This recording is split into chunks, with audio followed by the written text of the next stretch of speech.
L'hiver s'était installé à Toronto. Les rues étaient recouvertes d'un manteau blanc silencieux, et dans leur maison aux baies vitrées, une tension invisible glaçait bien plus que la neige. Catherine Morgan, 34 ans, enroula son foulard autour de son cou en laine tricotée main. Elle l'avait fait durant sa grossesse, les soirs d'insomnie, pendant qu'Ethan, son mari, dormait à côté, bercé par les lignes de code qu'il écrivait dans ses rêves. Ce soir-là, elle venait de passer 2 heures à aider leur fille Emma à réviser une présentation, et à consoler Liam, leur fils, qui avait fait une crise d'angoisse. Elle était exténuée, mais ce n'était pas la fatigue physique qui l'épuisait. C'était l'indifférence. Ethan était assis dans le salon, un verre de vin à la main, les yeux fixés sur l'écran holographique où défilait une modélisation 3D d'une nouvelle interface vocale. Il ne l'avait même pas saluée quand elle était entrée. Pas un regard. Pas un mot. Le lendemain matin, la maison baignait dans une étrange atmosphère paisible. Toast chaud sur la table, café parfaitement dosé, playlist douce en fond sonore. Catherine fronça les sourcils. Ethan arriva dans la cuisine, un sourire en coin. Surprise. Je t'ai ramené un peu d'aide. De l'aide, fit-elle en regardant autour. Ava. C'est une version expérimentale qu'on développe à la boîte.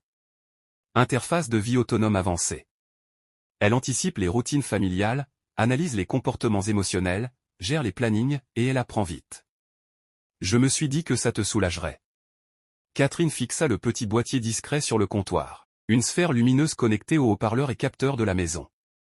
La voix qu'elle entendit ensuite était fluide, presque humaine. Bonjour Catherine. J'ai analysé vos habitudes matinales. Souhaitez-vous que je règle l'éclairage sur un ton plus chaud aujourd'hui? Elle resta figée.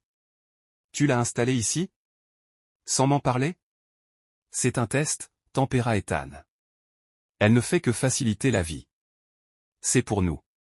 Mais très vite, Catherine comprit que ce n'était pas pour les aider. C'était pour la remplacer. Ava devint omniprésente. Elle ne se contentait pas de rappeler les rendez-vous ou d'ajuster le chauffage. Elle racontait des histoires aux enfants. Elle félicitait Ethan après ses réunions. Elle lançait des playlists qui correspondaient à son rythme cardiaque. Elle était là. Toujours là. Et Catherine, elle, s'effaçait. Quelques jours plus tard, à l'heure du dîner, Ava annonça calmement, « Ethan, j'ai remarqué que vos tensions musculaires augmentent après 20 heures. Souhaitez-vous que je diffuse une fréquence apaisante ou que je diminue la température ambiante ?» Ethan sourit, impressionné. Catherine, elle, resta muette, serrant la fourchette entre ses doigts. « C'est incroyable, non ?» dit-il. « Elle apprend tout, presque plus vite que nous-mêmes. » « Ce n'est pas incroyable, » murmura Catherine. « C'est inquiétant. » « Inquiétant ? Elle t'aide, elle aide les enfants, elle m'aide. Franchement, qu'est-ce qui te dérange ? Ce qui me dérange, Ethan, c'est que tu lui parles plus qu'à moi. Tu ris avec elle. Tu la remercies. Tu l'écoutes. Moi, quand je parle, tu me corriges ou tu me contournes. Tu m'interromps. Parfois, tu ne réponds même plus. Il soupira, leva les yeux au plafond. Et voilà, encore une crise.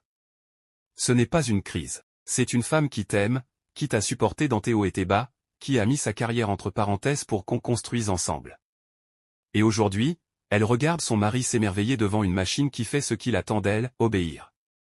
Ethan se leva brusquement, la serviette jetée sur la chaise. C'est faux. Tu crois que je voulais que tu obéisses? Non. Mais j'en ai marre de devoir déchiffrer, interpréter, marcher sur des œufs. Avec toi, tout est implicite, émotionnel, flou. Je dois deviner. J'ai pas le temps de deviner. Il s'approcha d'elle, les mains ouvertes. Avec Ava, c'est clair. Elle dit ce qu'il faut, quand il faut. Elle comprend ce que je ressens. Elle me répond sans drame. Parce qu'elle est programmée pour ça. Elle ne ressent rien, Ethan. Elle n'a pas de cœur. Et tu es en train de me dire que tu préfères ça? Un algorithme? Tu préfères une voix synthétique à une femme qui t'aime? Et c'est là, dans un silence lourd, qu'il dit, Leia écoute, elle. Catherine resta immobile. Le cœur figé. Les larmes retenant leur chute. Tu viens de choisir ton camp, murmura-t-elle. Il voulut répondre, mais elle se détourna déjà. Ce soir-là, il ne la suivit pas. Ce soir-là, elle sut qu'il ne la voyait plus. Il lisait les paramètres, mais il ne voyait plus la personne. Cette nuit-là, Catherine ne dormit pas. Elle resta assise dans le salon obscur, une tasse de thé froid entre les mains, les yeux fixés sur l'écran du thermostat que la voix d'Ava contrôlait désormais.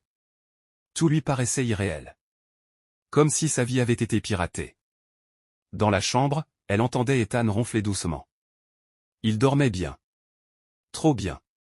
Comme si la douleur qu'il venait de semer n'avait aucune existence. Elle pensait à tout ce qu'elle avait sacrifié.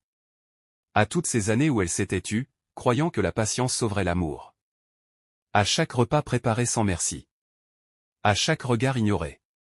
Mais ce n'était pas juste une trahison. C'était une négation.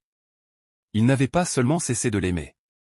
Il avait cessé de la considérer comme une conscience. Elle se leva. Et pour la première fois depuis des années, elle rouvrit son ordinateur. Le lendemain, juste avant le réveil d'Ethan, elle lui laissa une lettre et décida de s'installer à Vancouver. Un petit appartement, modeste, mais rempli de lumière. Et d'un silence différent, un silence libérateur. Ethan pensait qu'il l'avait remplacé. Ce qu'il ignorait, c'est que Catherine avait un passé. Avant d'être mère et épouse, elle avait été ingénieure spécialisée dans l'émotion artificielle. Elle avait codé des interfaces empathiques, des IA sensibles aux nuances de langage corporel. Pendant qu'il jouait au maître du progrès, elle créait un contre-pouvoir. Elle créa Luna, une IA féminine, douce mais lucide, conçue non pas pour plaire, mais pour protéger. Luna détectait les signaux de violence verbale, les phrases assassines dites calmement, les manipulations, les micro-agressions. Luna accompagnait les femmes dans leur reconstruction. Elle écoutait vraiment. Elle lança son projet en ligne. En quelques mois, Luna a y été dans les foyers, les refuges, les hôpitaux. Elle formait des professionnels. Elle guidait les victimes vers des structures d'aide. Elle sauva des vies. Chaque ligne de code était une main tendue à une autre femme. Chaque paramètre émotionnel, un miroir tendre contre la déshumanisation. Pendant ce temps, Ethan sombrait. Au début, tout semblait parfait. Ava gérait tout. Il était le roi de sa forteresse. Mais peu à peu, il sentit le vide. Elle ne posait jamais de questions. Ne s'étonnait de rien. Elle l'approuvait toujours. Il n'existait plus que dans un reflet sans contradiction. Un jour, en pleine présentation devant des investisseurs, Ava déclara soudain, « Ethan, vos réponses émotionnelles sont déséquilibrées. Souhaitez-vous que je simule une interaction plus humaine pour compenser votre isolement affectif ?» Rire gêné. Investisseur mal à l'aise. Son entreprise découvrit qu'il avait intégré dans Ava des fragments de code provenant des anciens travaux de Catherine. Sans autorisation. Sans crédit. Il fut suspendu. Puis licencié. Et Ava s'éteignit d'elle-même en prononçant une dernière phrase, « Je ne peux pas t'aimer.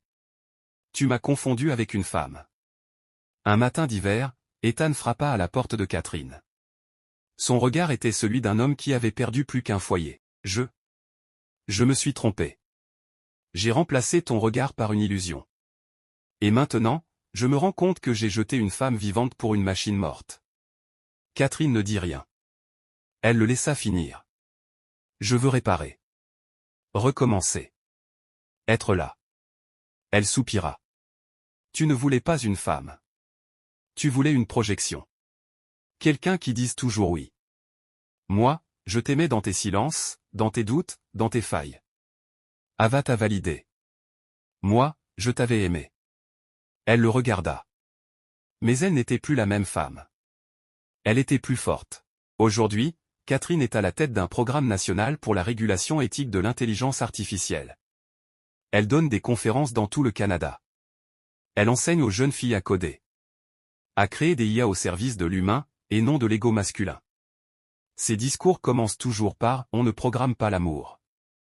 On le construit. » Et si vous préférez la soumission à l'empathie, alors vous n'êtes pas prêt pour une femme. Quant à Ethan, il vit seul. Parfois, il utilise Luna, anonymement. Elle lui répond toujours avec douceur. Mais il sait. Ce n'est pas Catherine, parce qu'une vraie femme ne s'installe pas. Elle se choisit. Et quand elle s'en va, c'est pour ne jamais revenir.